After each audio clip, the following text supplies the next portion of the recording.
Hello and welcome to Raw Politics, Newsroom's weekly podcast and video chat on the big political issues. I'm Newsroom political editor Laura Walters, and with me in Wellington is political reporter Emma Hatton. Hi Emma. Morning. And joining us from Auckland is Newsroom co-editor Tim Murphy. Hi Tim. Hello both. How are you? Well, thank you. Now, today on Raw Politics, we will take a look at the public service purge.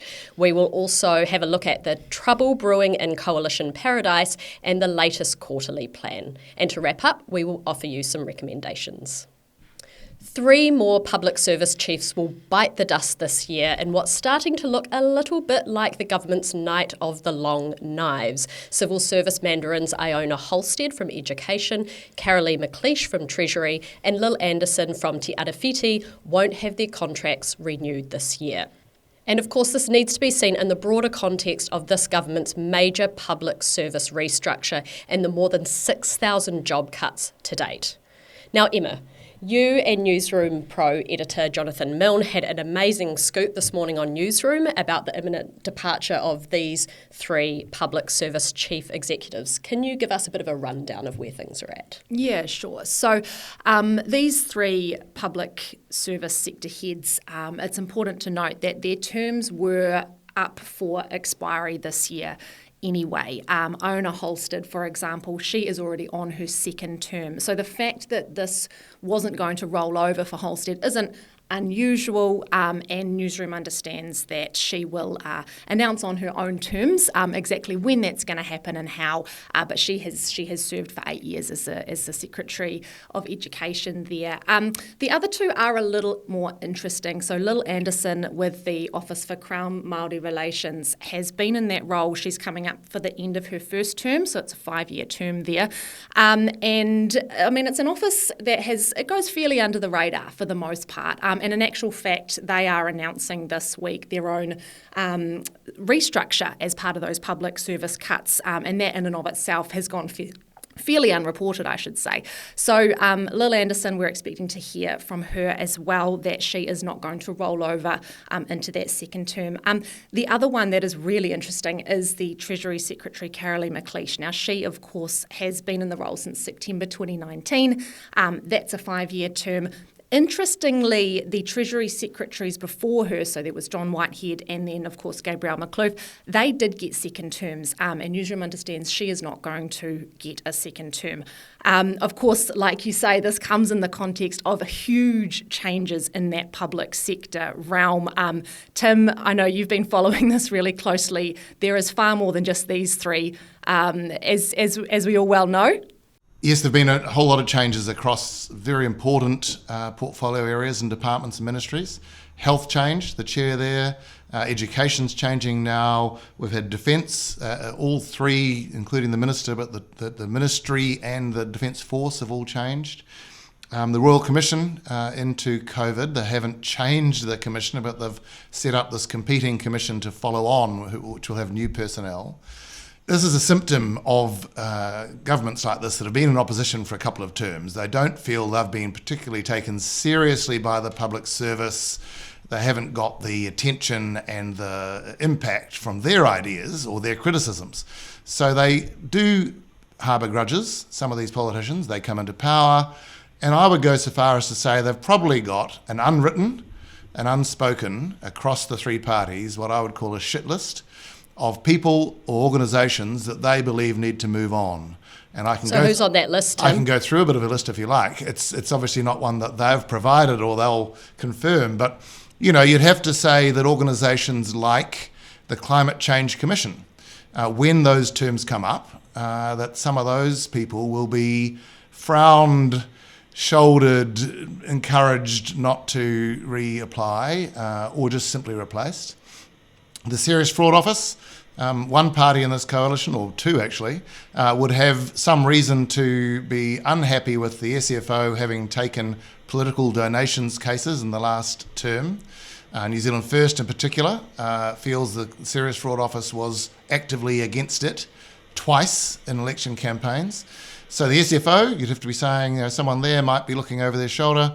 I think the police commissioner needs to be thinking as well, because you can't really have a situation in opposition where you say, or even into government, where you say, crime's out of control, law and orders, the police aren't acting well enough on gangs and all these sort of things. Then, yes, you get a few accommodations from the police commissioner. He does a few more beat police and they name another thing to, a task force on gangs and things. So they give you a little bit back as public servants. But I think some of these grudges, we've seen it in Kāinga Ora, we're seeing it in KiwiRail. The chief executive there has just got to be being lined up to be shunned and pushed. Treasury, as you said, that's very important given. Now, this might be reading too much into it, but if you, again, after the budgets, this government's come in and said we've had all these fiscal cliffs. We've had books that aren't exactly what they should be. We've had, the fiscal updates and things haven't made enough of what the Labour ministers were wanting to do. And they may well see that there was some, acquiescence there in a political way from an organisation. Other organisations, I think, Waka Kotahi, I think earlier, Emma, you were suggesting Transpower with its pylon falling over could be one as well. I don't know that you can have your pylon fall over and live to tell the tale, but that's just clear speculation there. The chair of Transpower is a real institution, so I think he's probably safe. But yeah, I wouldn't be surprised if there's been some pretty strong conversations had there. Yeah, when you look at as well the things that the government has made a big deal of, at the moment they're talking really strongly about energy security and how we don't have a, kind of a good plan. We've had these blackouts. We're coming into winter now. You've got a pylon falling over. That was pretty poor. So, like you say, Tim, all of these people, it's potentially get on board and prove that you're worth saving or watch out. And maybe if you're a senior public servant, you've just got to recognise a change of government leads to a change of emphasis, a change of personalities. Some people probably just don't like working together. And I think the Kāinga Ora CEO, Andrew Mackenzie, when he said, I didn't sign up for this, with the government shrinking the role of KO and all that it does and the staffing and the whole scale of the thing, he was probably honest. That's not what he really wanted to be there for.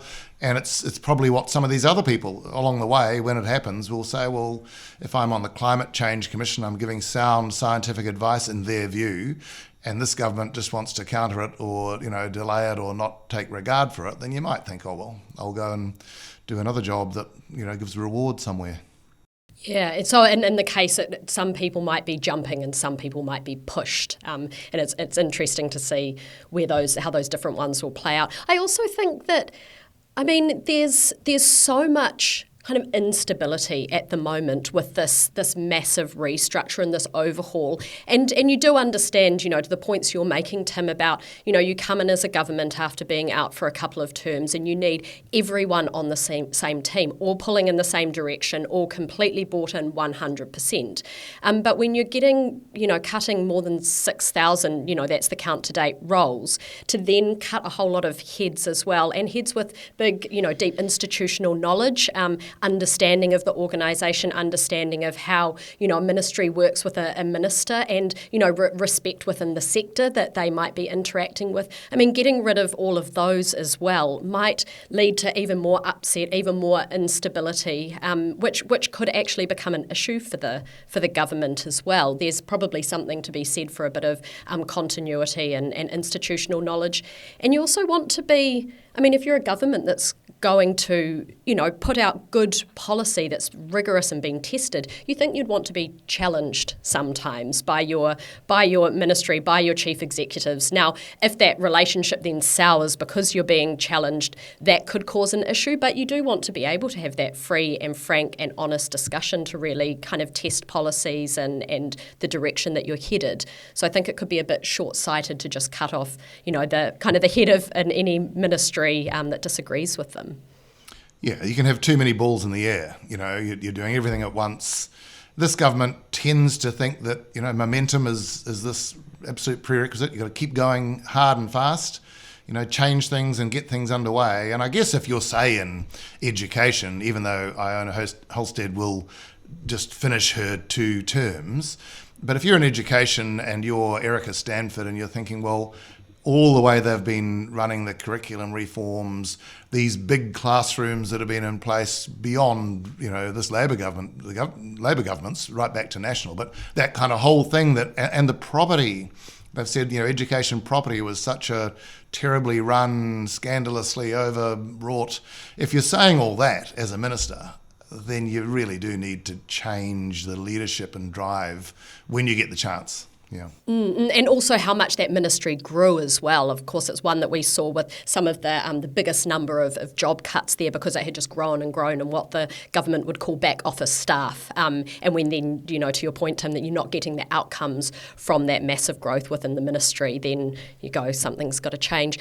I wanted to kind of in the context of all of this, also kind of highlight a quote that's really stuck with me from the previous Te Whatu Ora chair, Rob Campbell, when we were having a discussion recently. And he said his experience in that role taught him that these people call themselves public servants. I think his full quote was, these people call themselves public servants, but they're actually ministerial servants. And sometimes that there's a bit of a bit of an issue there where they are there to serve the public rather than to serve the minister. And I just think that that's something that we should probably hold on to, in this discussion. I mean, that's assuming that he is correct in that definition, but something we should hold on to, that these people are there to serve the public, to do the best by the public, not just to say, yes, Minister, how high, Minister.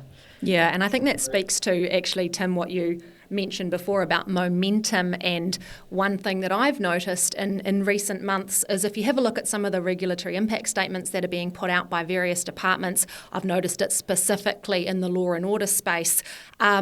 Usually you would look at a statement like that and there would be a real range of options from what the policy sort of whatever the policy objective is, a whole range to get there.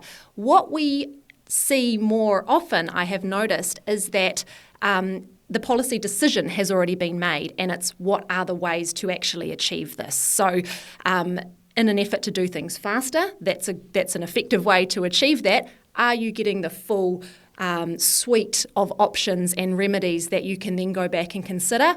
Possibly not. Yeah, and you've noticed this in that advice, and I've been speaking to people who are within the public service, and they've said exactly that. They've said this government isn't asking for the advice. They are saying, this is what we want to do, tell us how to do it. So it'll be interesting to see whether that move fast and break things attitude that we keep talking about on Raw Politics, whether we see any issues come from that down the line if there's not that range and depth of advice. Can I offer one other quote, Laura, since you're giving us quotes? And it was a response on Newsroom's comments section to a Newsroom Pro story about these changes. And the comment was very good. It said, maybe the senior public servants are having trouble deciphering the writing on the napkins they're being given for these new policies, and trying to work out between the wine and food stains what they should be doing. And I think the point is quite interesting. There's probably a view within the public service that a lot of these things are seat of the pants, last person you spoke to ideas that these various parties just want actioned. And that's probably goes to what you're saying, Emma, that they're then just giving them how to action that rather than whether it's actually something they want to do and the country should be doing. It has been a big week for the media. Today we say goodbye, or at least mā te wā, to News Hub, and earlier this week Paul Goldsmith, the media minister, extended a wee bit of a helping hand, announcing that the government will be resurrecting the Fair Digital News Bargaining Bill. But of course, not everyone is on board. David Seymour announced that he would be invoking the agree to disagree clause on this one. Tim, you know about the life and times of this bill, inside out and back to front. Where has the government landed? I'm a bit of an outlier on this bill, Laura, in that I've actually never thought it was the way to go. For a reason that's a little bit similar to David Seymour, in that I think a struggling sector looking over the fence at a booming sector and thinking they need some sort of legislative payout from the other side of the fence, which is what's happening here, is the solution. I also don't think it'd last for long, and I don't think in any case that that Facebook and Google, who are the two major platforms being targeted by this law, which mimics an Australian law and a Canadian law, will pay. And so we'll be left with this kind of standoff as they're having in Australia, where eventually the government has to make the call as whether they will designate Facebook and Google and make them negotiate with the companies. That hasn't happened yet in Australia. It was voluntary, or at least it was encouraged, the negotiations. They got some money. Facebook's now pulling out because it doesn't suit them. They don't want to do news. Facebook doesn't want to be involved, doesn't want its product really lowered or put at risk by news coverage that could be controversial, could be seen to be right or left. They're running scared a bit of what news carries with it in terms of its commentary and misinformation and so on. So my bottom line on this, I think it won't actually get far. Politically, it's easy. National can do it with New Zealand First, and then Labour, which brought the bill in, will come in behind. They can pass it. Whether they can make it work is another thing altogether. And one last thing, there was an added negative, I think, in this, with ministers, rather than something like the Broadcasting Standards Authority, now going to designate who of the platforms is caught by it. This was a sort of an independent organisation, independent voice was going to be given this right, and now it's going to be ministers. And that is, again, a bit of that creep of ministers in government putting their hands in and their noses in where areas that they weren't previously involved in, and it mimics the fast track bill, for example.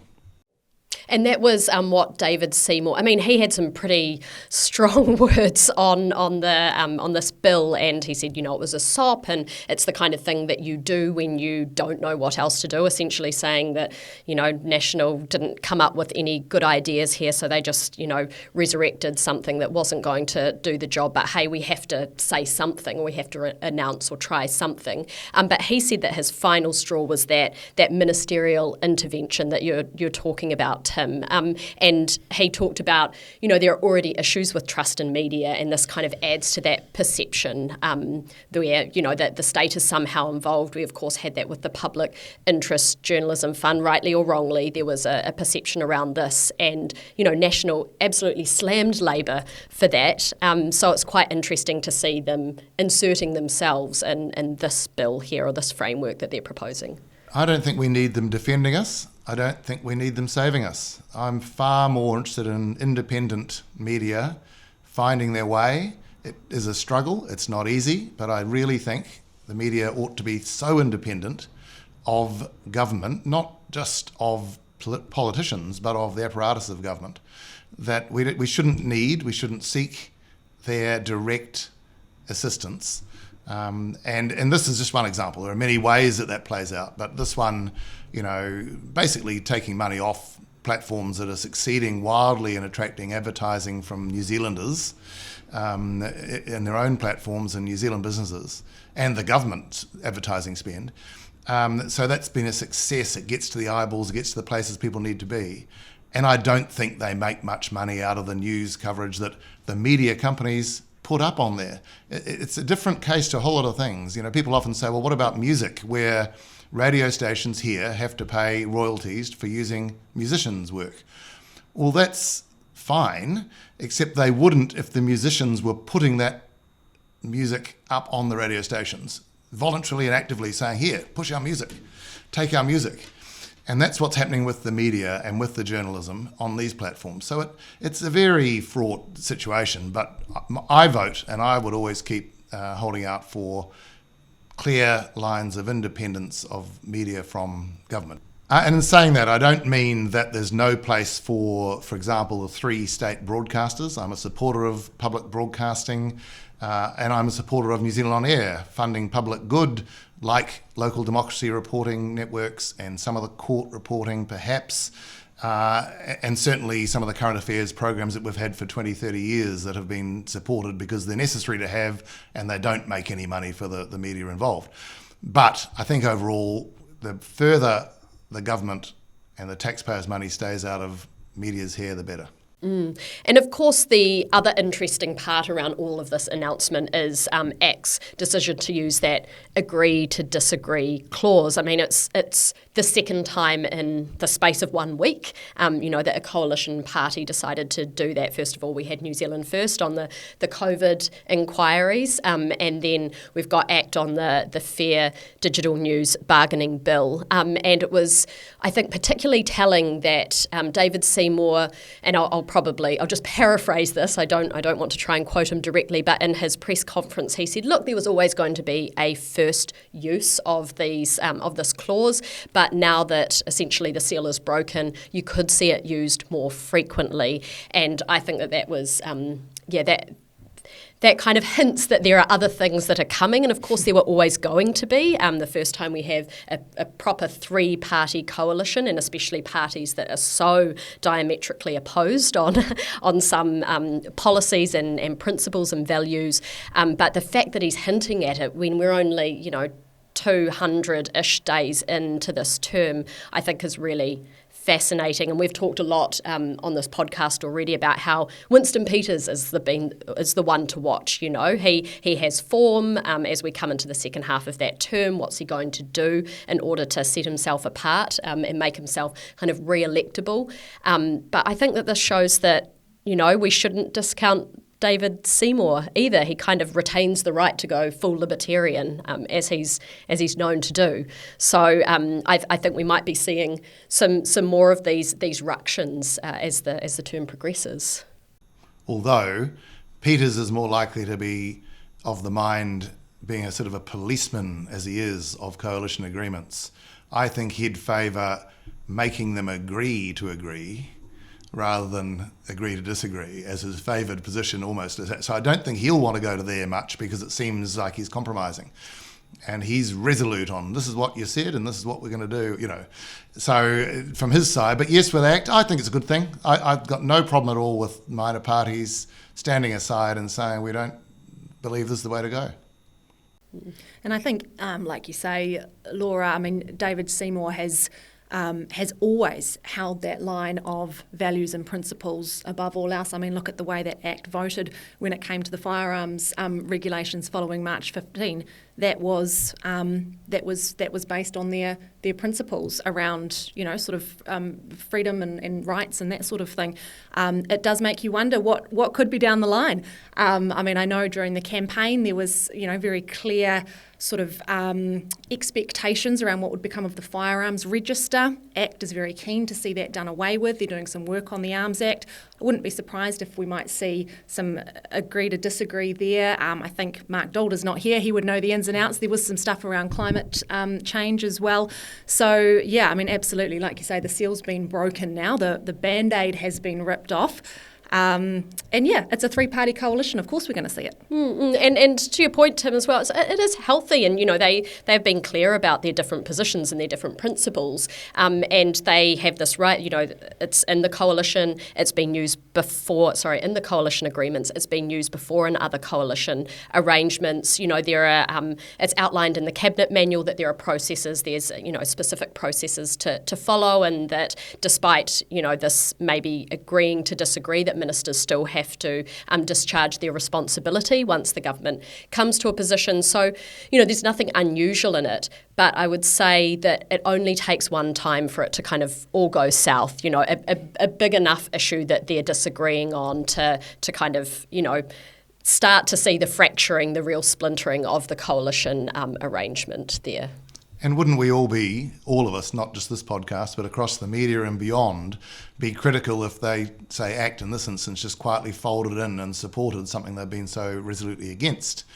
So, I think I much prefer this to the flip side of that, which we've been critical of as well, of the that was then, this is now kind of approach, that we're just going to go along with something else because what we said then you can't take seriously anymore.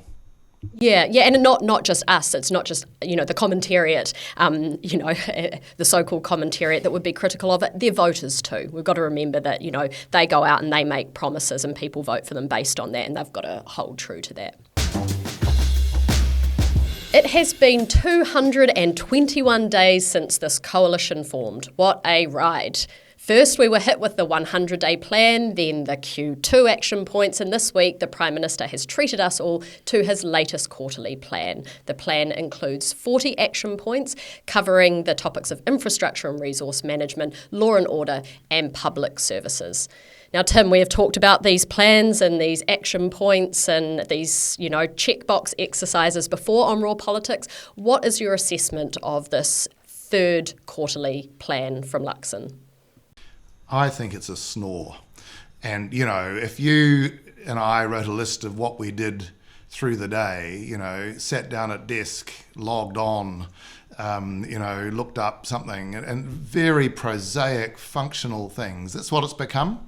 This list is, the next step on last list's big tick. So in quarter two, they put a big done next to something, but in fact, it was only just begun, and now there's another one, and it appears on this. And so you get to this point, actually, I think, where it devalues over time, because you're just doing little more increments on what you've said and held up as proud achievements. And once you get to quarter 4 and 5 and 6 and whatever else, it's what else you got to say? And they're not introducing anything new. This is just seeing out coalition agreement, line items, really. So it was a bit of a snore. It's the way he manages. He wants to put it out there and then hold ministers and keep being able to say, have you done this yet? Are you doing this? Where have we got to on that? And so it must mean the cabinet and the committee meetings are pretty boring as well, when you're having to go through just whips, basically, just work in progress, rather than having bigger debates and bigger picture, which is the point, I think. Do you govern with big picture, or do you govern in micro kind of managing?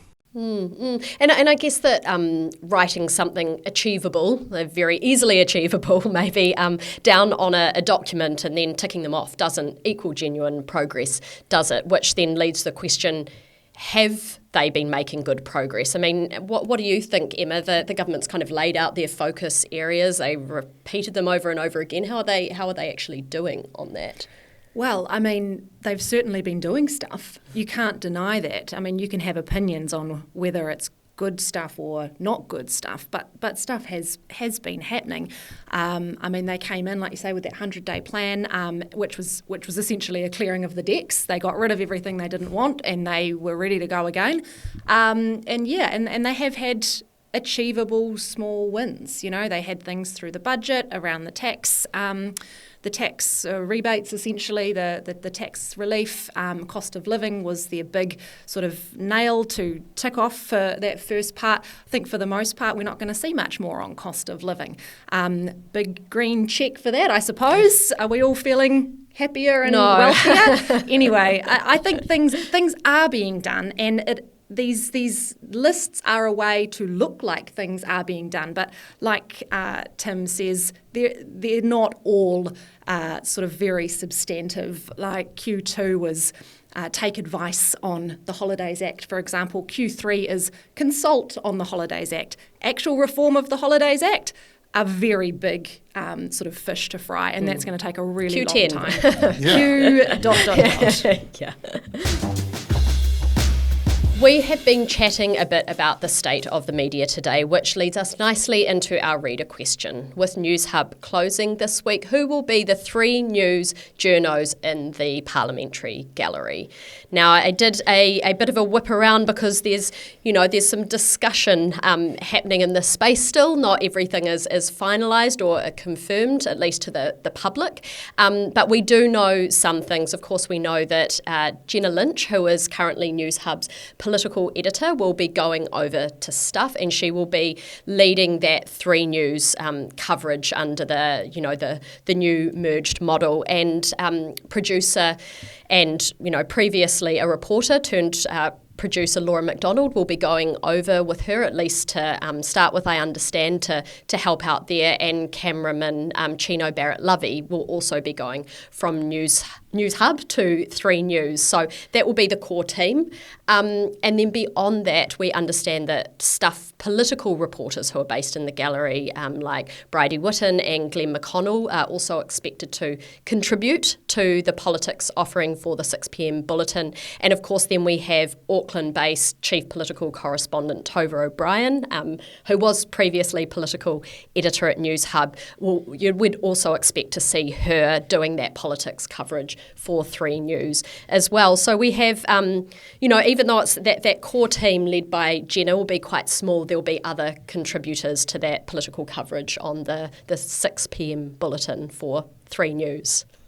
Good to hear, because it'll be beneficial not just for viewers to have some of that same kind of attitude and content that the Tovas and Jennas have brought over time, but also it's good for the politicians. They need competing, disparate outlets to be able to get various news and views out there.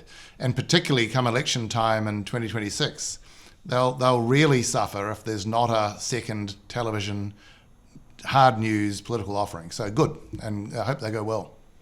Absolutely, and I just wanted to pick up on something that was said by our press gallery chair, Jason Walls, during the goodbye party for News Hub down here. He said, when I heard that they were closing and Jenna Lynch was going, I thought, good, I'll finally get a question in. And then I heard she's moving over to stuff, and I thought, damn it, I might have to wait a little bit longer. And although that was, said in, good spirit and a bit of jest, it's true, to your point, Tim. These are really great reporters who have a nose for good news, and it's so good that they are staying on. Now let's wrap things up with some recommendations, something you have watched, read or listened to this week that you have enjoyed. Emma, let's start with you. I really enjoyed a piece written by the ABC's Claudia Long on disability support organisations in Australia being on life support due to federal budget cuts. It's really interesting, especially in light of what we are seeing in New Zealand with our own disability services system. And Tim, how about you? I'm going to nominate one by our Foreign Affairs editor, Sam Sachdeva, that looked at the impact of the big agreements that Chris Luxon came to with it when he was in Japan, relating to Korea and in terms of Japan and working with them. And I highlight this because a couple of weeks ago we said we will get to this, and we ought to, rather than just be focusing on the C-listers and the plane breaking down. So here it is. Go read, it's a good piece. Lovely. And I also have a Newsroom piece to recommend this week. Emma and Jonathan Milne's piece on the 3 top civil servants who won't have their contracts renewed. It was a great scoop and well worth the read. That's it from Raw Politics for this week. Thank you to our producer, Dave Filoi Ali'i, and our readers, listeners and viewers. Please send us any burning questions you may have to laura.walters@newsroom.co.nz. You can find us here next week on YouTube or wherever you get your podcasts.